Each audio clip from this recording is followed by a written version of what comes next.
Hi, in this particular video we will look into sets in Python.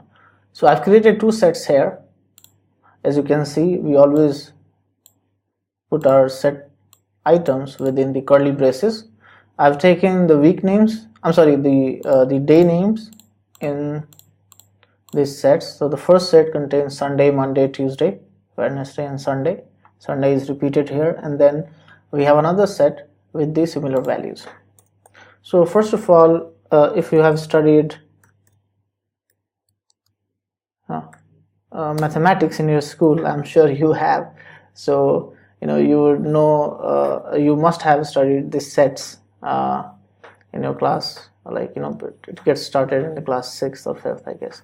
So you are able to perform different operations in sets like union, intersection, difference, etc. So you can also perform the same operations in Python as well. So let's say if I want to get the union of set 1, then I will use the union function and pass the second set into it.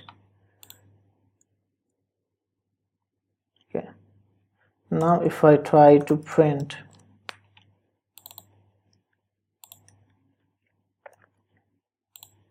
if I try to run, you see the set will be combined.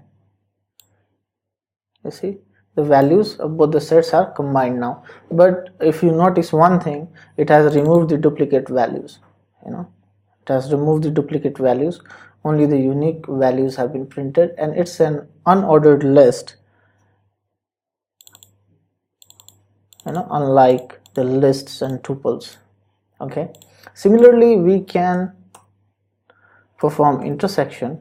So let's take a variable and then let's copy and paste here, and instead of a union function we'll call intersection function. Okay, now let's try to print this. So intersection will basically provide the common values. So as you see, Monday is common and then Sunday is common, but it's twice, so it will only give us the unique value. Okay, similarly, let's see difference. Okay, so let's copy this, and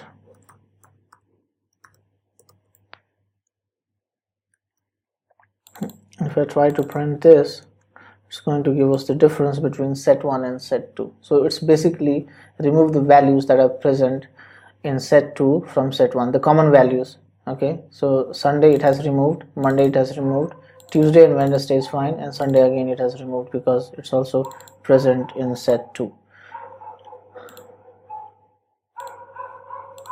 Okay, so we are able to see the difference here.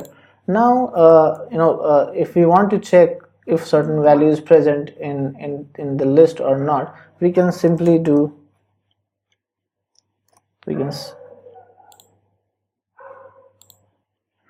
so in the set, if we are trying to check if some value is present there or not, we can simply, and if we try to run this, we get true. Let's say if we put something else and try to run this, we'll get false. So this way you can perform different operations on sets. That's it for sets. Thanks for watching. Take care.